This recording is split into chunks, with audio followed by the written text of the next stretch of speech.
Magandang araw mga kababayan. Narito ang pinakabagong ulat sa lagay ng panahon ngayong araw. Sa kasalukuyan, ang buong bansa ay nakakaranas ng epekto ng easterlies, isang weather system na nagdadala ng mainit at maalinsangang panahon kasabay ng panakanakang pag-ulan sa ibang mga lugar. At tingnan din natin ang current heat index ngayon at bukas. Para naman lagi kang updated sa lagay ng panahon, i-click mo lang ang subscribe button. Sa Bicol Region, Eastern Visayas, Caraga at Davao Oriental, inaasahan ang maulap na kalangitan na may konti pa ring mga pag-ulan dulot ng easterlies. May posibilidad ng katamtaman hanggang malalakas na pag-ulan na maaaring magdulot ng biglaang pagbaha o landslide, lalo na sa mga mabababang lugar at gilid ng bundok. Sa Metro Manila at nalalabing bahagi ng bansa, inaasahan ang bahagyang maalinsangang panahon, pero pwede din makaranas ng panakanakang pag-ulan, dulot pa din yan ng easterlies. Bagamat panandalian ang mga pag-ulan, posibleng magdulot ito ng pagbaha sa ilang lugar kung magiging malakas ang buhos ng ulan. At currently, naglabas ang Pag-asa ng heat index kung saan sa ibang area ay nasa danger zone from 42 degrees Celsius pataas. Ibig sabihin, malaki ang posibilidad ng heat cramps at heat exhaustion sa ganitong antas ng heat index. Pwedeng makaranas ng heat stroke ang iba.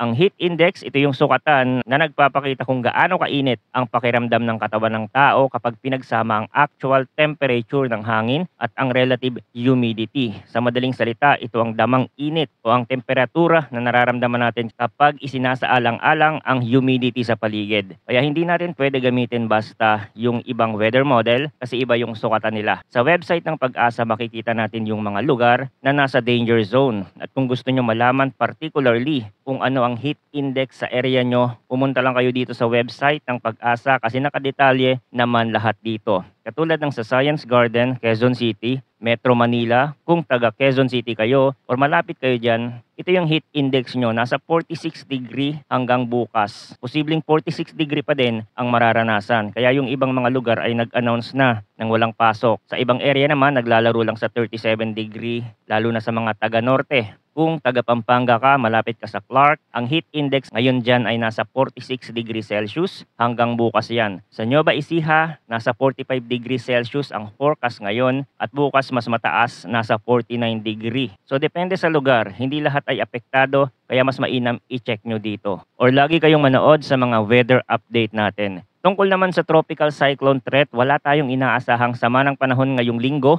at sa susunod na linggo. Kaya importante pa din manatiling updated sa mga susunod na ulat mula dito sa channel para sa pinakabagong balita tungkol sa lagay ng panahon. Salamat sa inyong pagtutok at manatiling ligtas.